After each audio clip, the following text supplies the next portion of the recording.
The following is a production of Frank DeFreitas and the Internet Museum of Holography.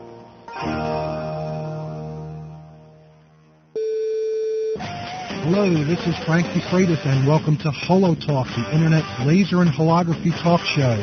Our toll-free number is 1-800-458-3525, or you can send an email to holotalk@holoworld.com. We've got telephone calls, we've got emails, we've got special guests coming up, so thank you for tuning in, and let's get this week's show on the road. Okay, this is our first official broadcast.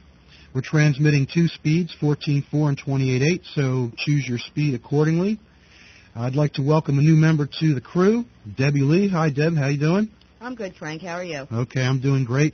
Deb's going to be with us on the shows, specifically the shows where we have our guests and our musical guests. I just want to point out that while you're listening to the show, there's no need to just sit there and listen. You can go back into the browser and surf different areas of the Internet while the real audio player plays in the background. Our guest tonight is going to be Howard Kurs. You know Howard, don't you, Deb? I remember Howard. Yeah, Howard has a shop in Pennsylvania, a town called New Hope. It's a wonderful shop on holography. We're going to talk to him and find out what he thinks is going to be hot this Christmas for holograms. Next week, do you like lollipops? Love lollipops.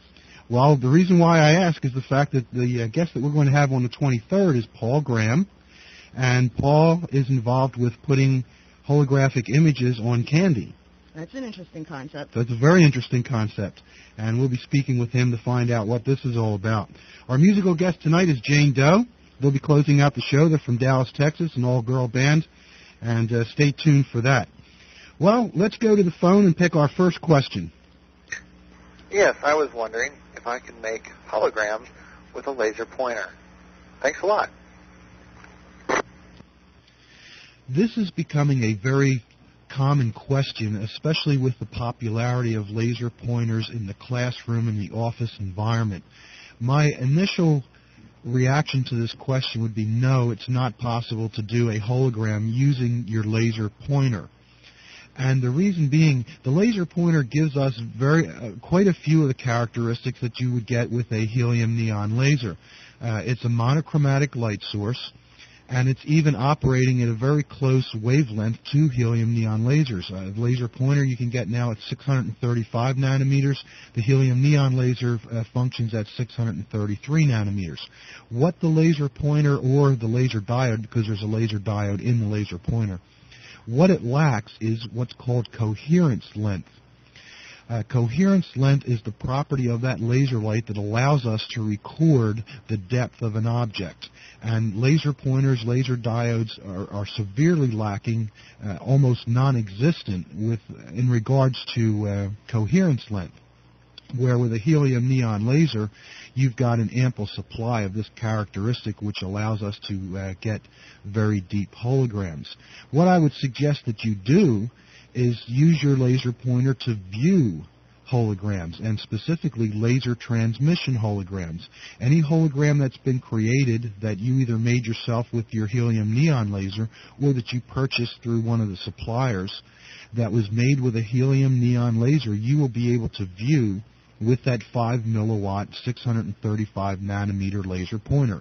You just need to add a diverging lens which will take that beam and spread it out to cover the area of the holographic plate or film, and you'd be able to view it as if you were viewing it with a helium neon laser.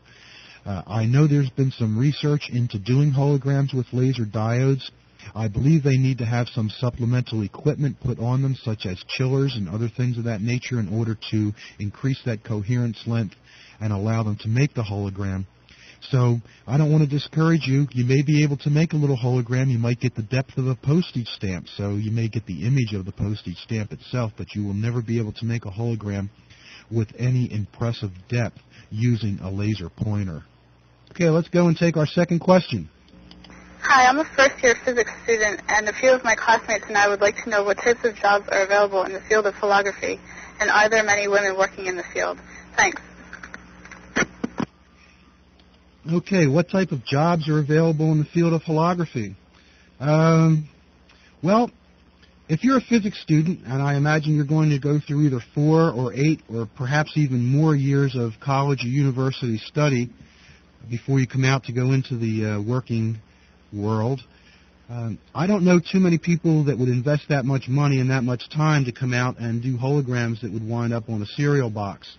I would think that someone that would have that level of education would probably pursue something like holographic non-destructive testing, where turbine engines, car engines, aircraft tires, and things of that nature are actually tested for their stability using holographic techniques, or into a very hot field, which is happening right now, which is holographic data storage, where we can actually store computer information in photorefractive crystals. That's a hot field right now.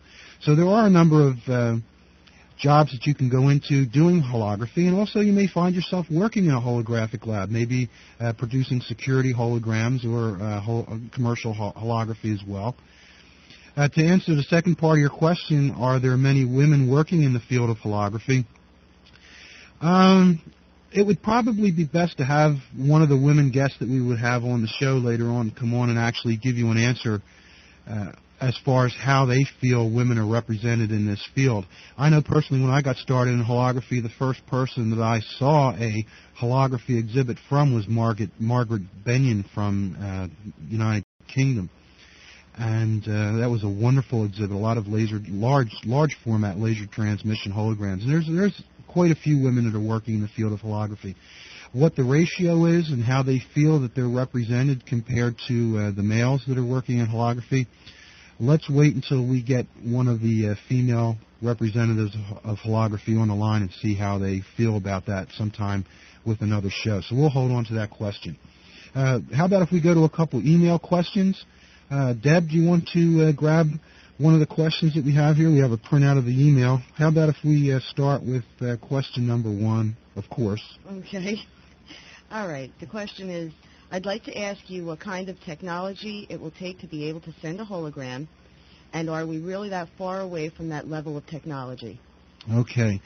A lot of people are wondering when is it that they're going to be able to sit down in front of a television or holovision or whatever it is that you want to call it and see a holographic performance in their living rooms.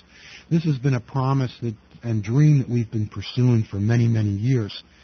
I don't see that happening in the near future, and the reason being is that there's so much information that needs to be transmitted in order to recreate that image somewhere in someone's home. From a calculation that was given to me several years ago, and this may be accurate, it may be a little bit off the mark, but it's the only reference that I have, and that calculation was that if we were running 10 fiber optic channels at one time, it would take 72 hours to transmit 1/30th of a second of holographic action. Now, most transmissions run 30 frames per second, so every 72 hours you would get 1/30th of a frame. You'd have to times that by 30 times 72 hours, before you would see 1 second of holographic action.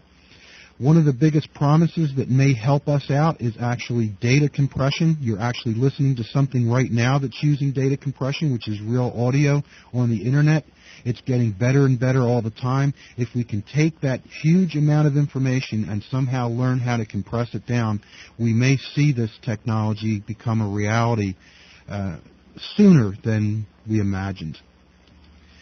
Okay, let's move on to our second email question. Deb?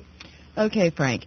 Every time my holograms come out with a modeled surface full of Newton rings, which I am told this is caused from interference acting between the two glass plates which hold my film. Is there some technique I could try so this doesn't happen and obscure my image? Okay. Let me make a couple suggestions. There are two different things that can go wrong when you're sandwiching film between glass and you're not using something like an index matching fluid. There are rings and there are fringes. The Newton rings, I'd have to take a look at this hologram to actually determine what the problem is, but let me just try and make a couple suggestions without seeing anything. If I were you, I would take a white piece of board, and when you spread that beam out, take that white board and put it down where you're going to be having your film and your glass plate sandwich, and see what the surface of that white board looks like. If that white board looks mottled, then the problem has to be with something happening with your lens. I would think it's time to clean that lens off. You're never going to get a perfect image using lenses, because all lenses, unless they're extremely expensive lenses, are going to have some deficiencies to them. Most holographers, when they want to get a very clean spread of that laser light, use what are called spatial filters. Now, the other problem are Newton fringes. And I sort of call these things wood grain. It looks like a wood grain finish that comes out on the hologram itself. And that is usually a problem with polarization. There are several techniques that you can do with your laser head itself. I can shoot my holograms. I have a cylindrical laser head. I shoot my holograms with the laser head. You know how you have your little aperture opening and closing at the top of the laser head. Well, I take that either in the 3 o'clock or the 9 o'clock position, and that allows me to make sure that when that laser light hits that glass plate that I don't have any polarization problems. And also, I make sure that my sandwich of film between the two glass plates are put into the sand at Brewster's angle. So I'd have to see the hologram to actually tell you, but my guess is if you take that whiteboard and put it down in the spread beam, you're going to see probably the same type of effect that you're seeing on that developed hologram. And I'd say it's time to probably get that lens clean. Let's move on to our third email question. Okay. I was looking at your pages of the animated holographer and didn't understand one thing. How do you take a holo picture at once? It looked as if you take one side of the object, not every side, instantly. Did I misunderstand what you were trying to explain?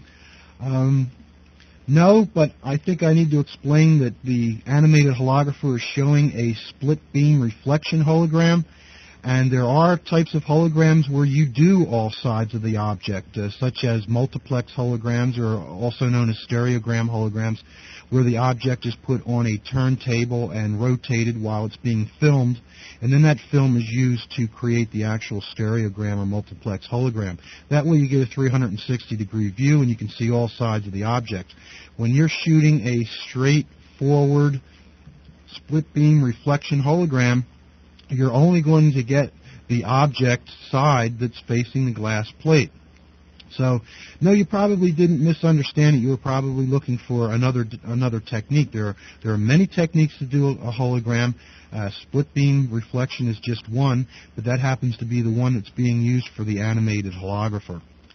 Okay, I'd just like to remind you that we do have a toll-free number where you can dial in your questions. We'd love to get your voice on the air. That number is toll-free in the United States, 1-800-458-3525. You can also dial outside the U.S. at area code 610-770-0341 and just dial the appropriate country code before that. You can also reach us by email by sending your email to holotalk@holoworld.com. We'd love to get your questions on the air. I have to apologize because actually this week we had more questions than we could get to. So what we've decided to do is the programs, when we have a guest and a musical guest, we're going to do those every other week and still get some questions in. But the weeks in between the special shows, we're going to do all question shows so that we can get caught up on any questions that we may be behind on. So if you didn't get a question in this week, please tune in on the 16th, which will be one of the weeks that we'll do an all questions show. So let's move on. Okay, I think we have time for one more email question, and then we're going to move on to our interview with Howard. Okay. I listened to your first talk on the Internet and found it of great interest. In it you mentioned collimating mirrors. What exactly are these, and how do they differ from ordinary mirrors? Well, ordinary mirrors, you know, are flat. Collimating mirrors are not. They're sort of bowl-shaped. They're the same type of mirrors that you find in telescopes, reflecting telescopes. They run in size from 4 inches, 6, 8, 12, even larger. They're very expensive when you get up into the larger sizes. But they're round, and they have a dished surface, a front surface silvering, once again, just like a good front surface standard mirror for holography. What happens with the collimating mirror is because they're dished, they have a focal length. You don't have a focal length with a plane mirror or a flat mirror. This focal length can vary from just a few millimeters all the way up to over a foot or 2 feet. And the way that this works, this person actually, other part of the email wanted to know about projecting images out in space using a collimating mirror, which we spoke about last week as far as the haunted house in Disney.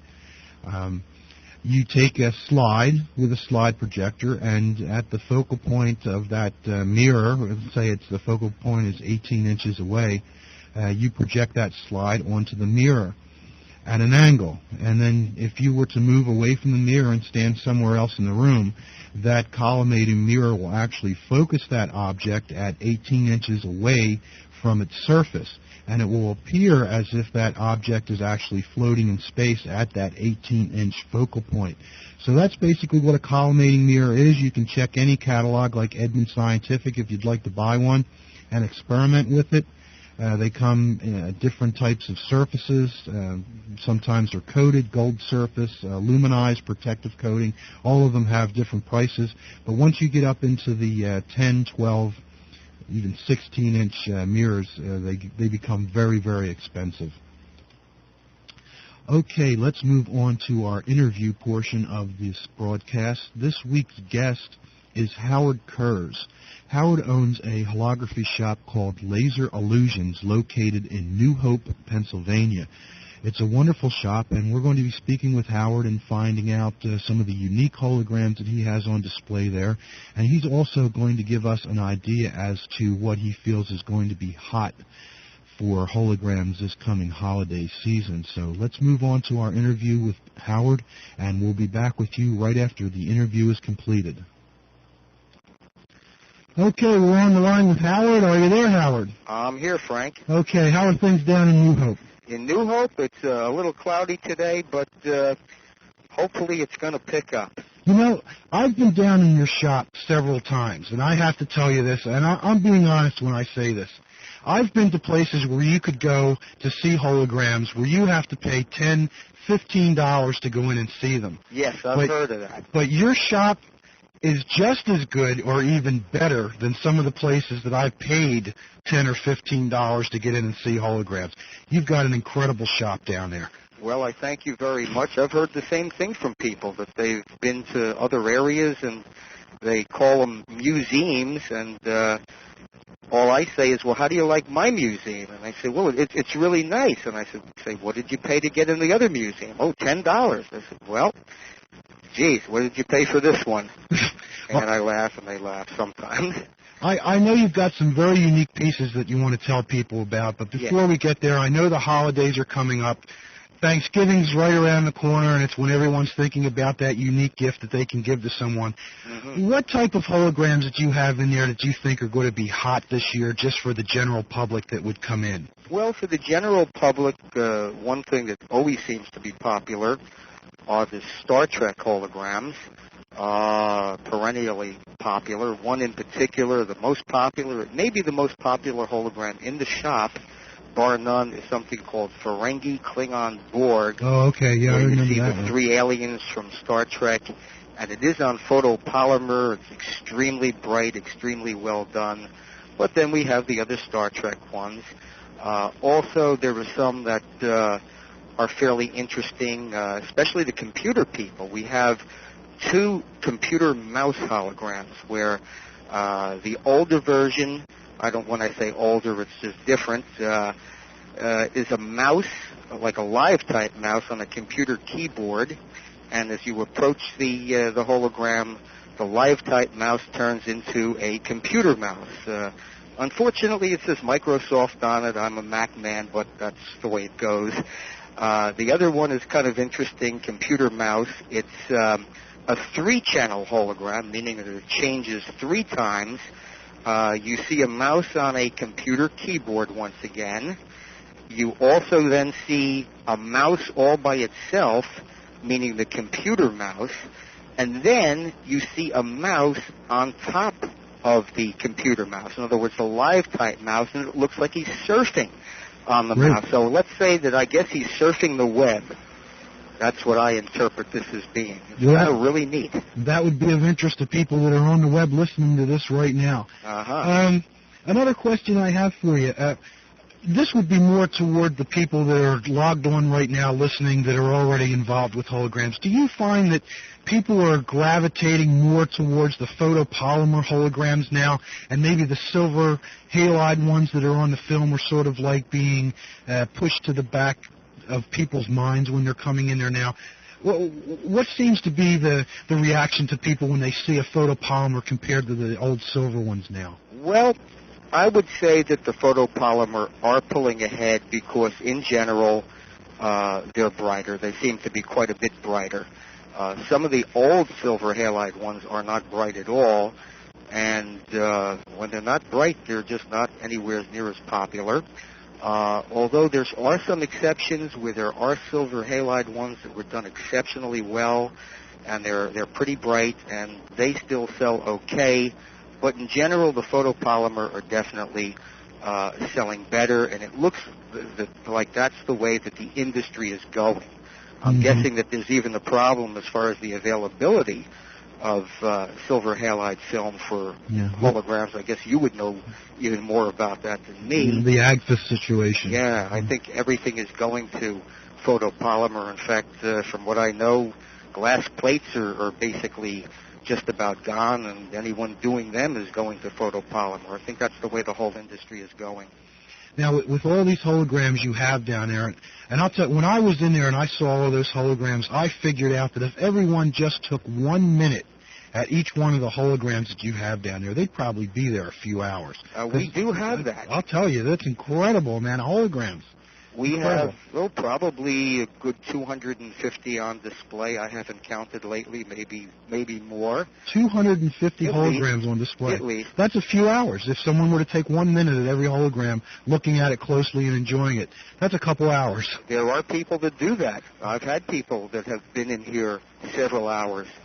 Now, you have some special holograms you want to tell us about, right? Right. I believe they're from Richmond Holographics in England? Absolutely. How about if you take a few moments just to tell the people what it is that you've got down there that they probably would not even get an opportunity to see anywhere else? Yes. What I have, and I'm very happy that I had gotten them because I don't think anybody has them anymore except maybe in some museum somewhere. I certainly can't get any more.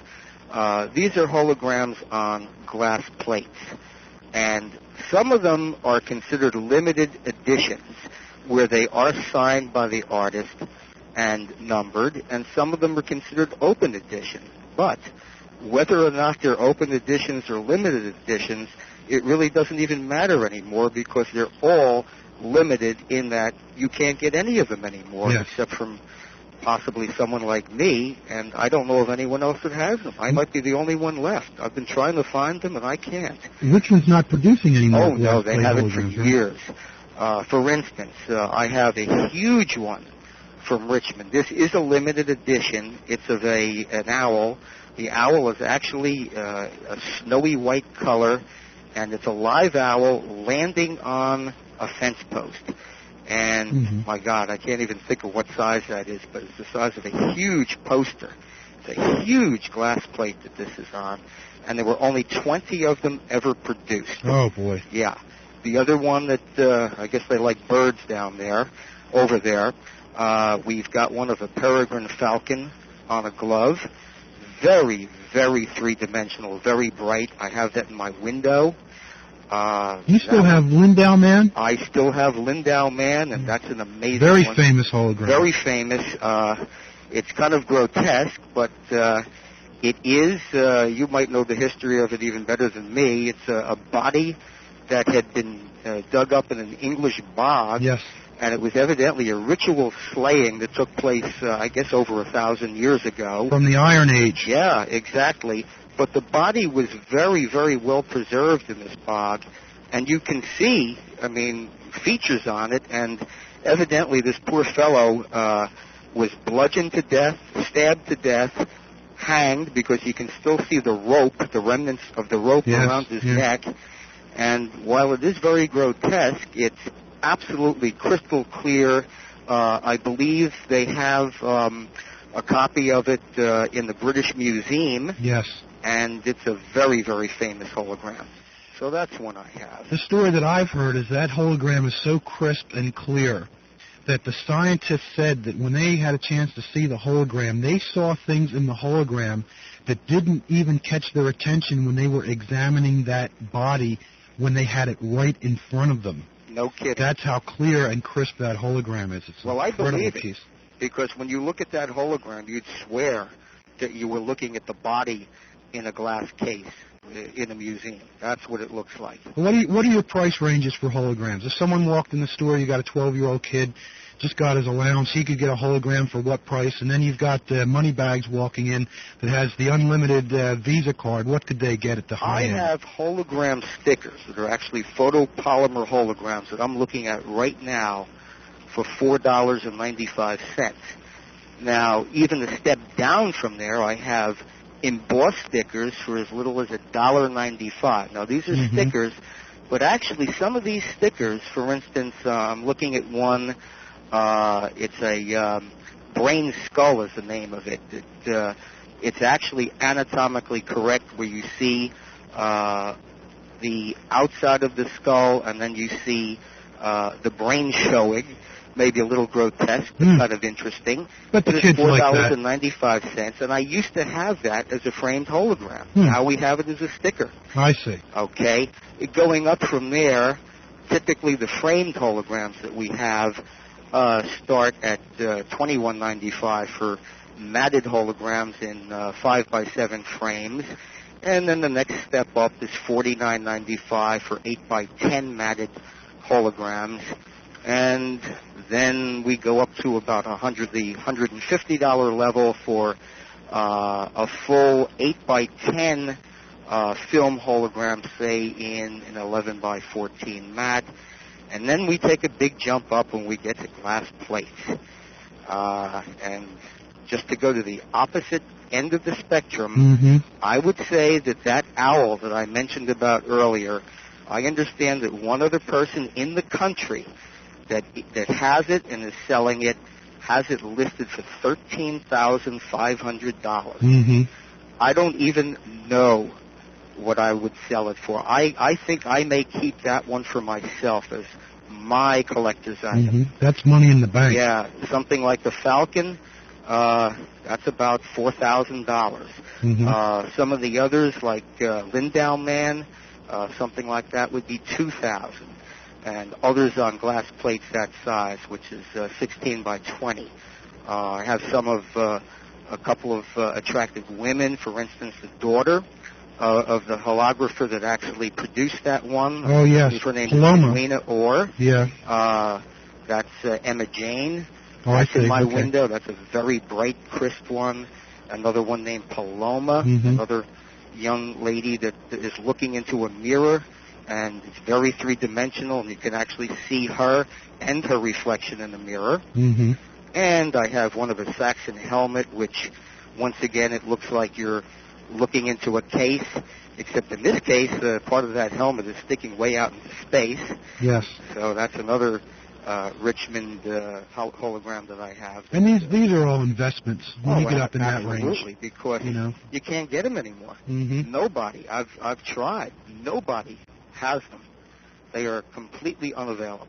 I may be the only one in the country that has them. I may be the only one in the world. I'd like to find out. Maybe people out there can contact me and tell me, do you have any of these out there? A lot of these holograms may actually only be in private collections now because I don't see them in too many shops. I think so. Why don't you let everyone know where your shop's located again and what your hours are going to be for the holidays, because I'm sure anyone who's within driving distance of New Hope, and let me remind the listeners that are in the Philadelphia and Central Jersey area, and even right up here in the Lehigh Valley area, you can just jump in the car and within an hour's drive, or even an hour and a half, or a little bit longer drive from even the New York City area, you can be right in New Hope, and it's a wonderful town. Why don't you let us know what your hours are going to be, and give us any other information that you'd want to about your shop's operations for the holidays. Well, sure. First of all, we're located in New Hope at 11 West Bridge Street, which is we're right around the corner from Main Street. Mm-hmm. And that's one of the main intersections it's one there, of the too. It's the second main street in town. In fact, it may be just as busy as Main Street. What else? As far as our hours, during the week, right now, until we get into the full swing of the holiday season, it is 12 noon to 6 p.m., although we never kick anyone out at 6. If there are people around and they're still on the street and coming into the shop, we never close the shop on anyone. But those are the official hours from Monday through Thursday. Friday, it's from 12 till, I'm almost going to say till whenever. It's like probably usually till about a good 8 o'clock or more, because people tend to come to New Hope and stay out a bit later on Fridays.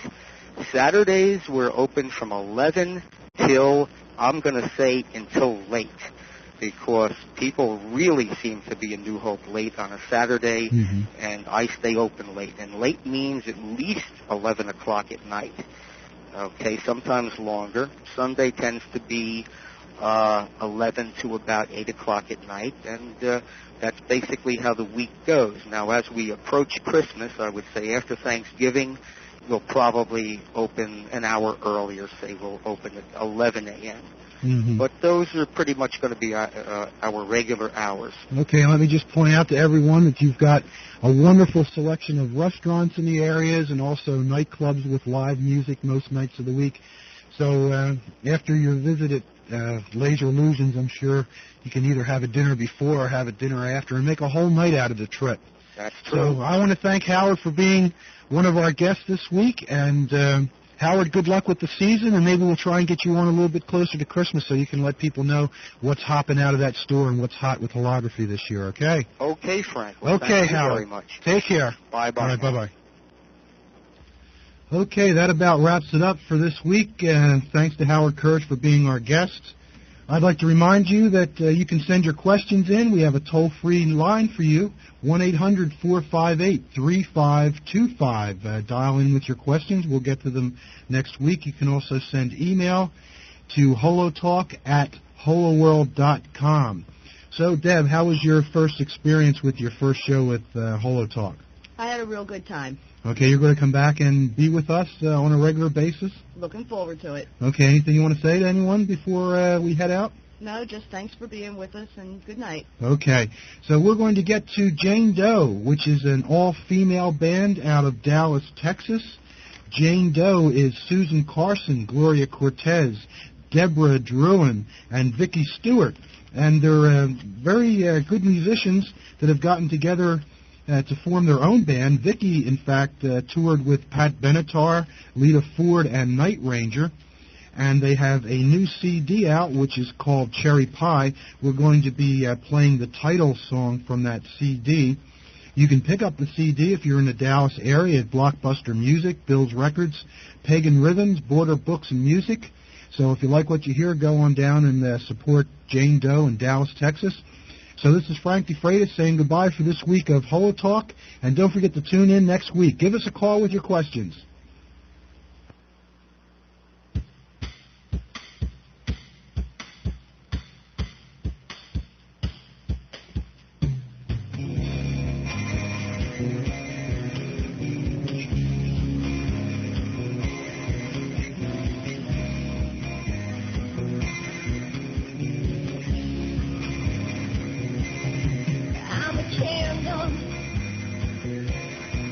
I'm a dope fish.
at me, I'm an angel sent.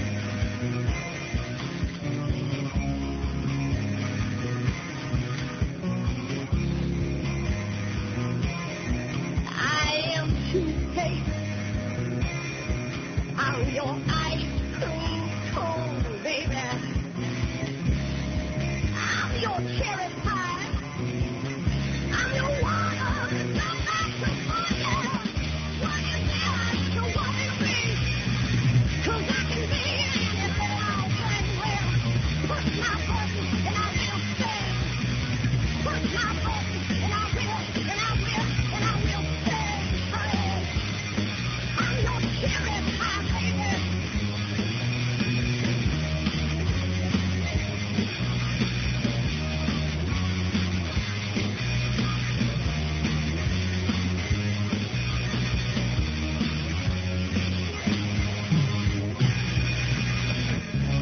I'm your cherry pie, baby.